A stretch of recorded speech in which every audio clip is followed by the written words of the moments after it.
As Congress works to pass a bill authorizing more than $900 billion in defense spending, there is a provision inside the act targeted at getting video of U.S. boat strikes on alleged drug boats near Venezuela. The bottom line, until lawmakers get their hands on that video, part of Defense Secretary Pete Hegseth's travel budget will be withheld.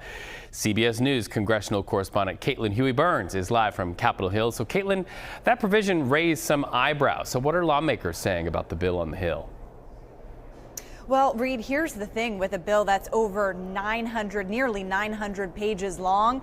Things are going to get tucked in, and this is one of them. This was something that was not necessarily expected, but has made it into a bipartisan version of this bill. This is nearly $1 trillion in Pentagon spending, and this bill is passed every year. It's one of the few bipartisan bills that Capitol Hill produces, and it usually flies through with bipartisan support. It essentially directs all of the Pentagon policy as well as what to do with the funding it is allocating towards the Pentagon. And tucked in there is a provision that says that they will withhold about a quarter of the Secretary's travel budget if he does not release the tapes of that Venezuela boat strike to members of Congress. Now, you may remember, Reed, that last week, top members of various committees were given briefings by Admiral Bradley, the person that was in charge of those strikes.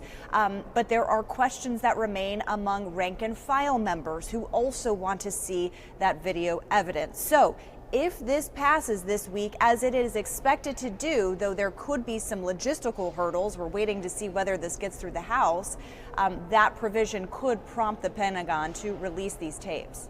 So we're also learning, Caitlin, that the Defense Secretary Pete Hegseth is going to brief lawmakers in the so-called Gang of Eight. Remind our viewers what the Gang of Eight is and who called that meeting and what do you look for out of that?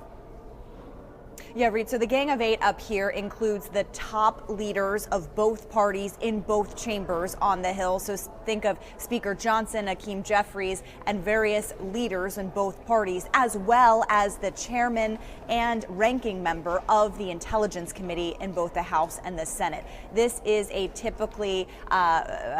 group that typically gets the most highly secured information. So they had not been briefed last week about these Venezuelan boat strikes. So they are going to hear from the Defense Secretary himself, as well as Marco Rubio, the Secretary of State. And a lot of lawmakers want to know what the general policy is in terms of these boat strikes. And Reed, it was fascinating last week to be standing outside of that secure room where lawmakers were getting those briefings from the admiral in charge there. And they were coming away with very different impressions of what they saw in the video and information they were given from him. Most Republicans came out of that saying that they were on board with Hegseth's decision and the policy at large. Democrats a lot more skeptical. So it essentially fell on partisan lines. We'll see if that is the same today. But you have questions about those strikes in particular on September 2nd that we were covering last week. But you also have questions about what the policy is from this administration when it comes to targeting these boats. And the bigger question that lawmakers up here have is, are we at war? What constitutes a war? And if so, whether Congress needs and should weigh in. Caitlin, watching it all, thank you so much for being with us today on CBS News 24/7.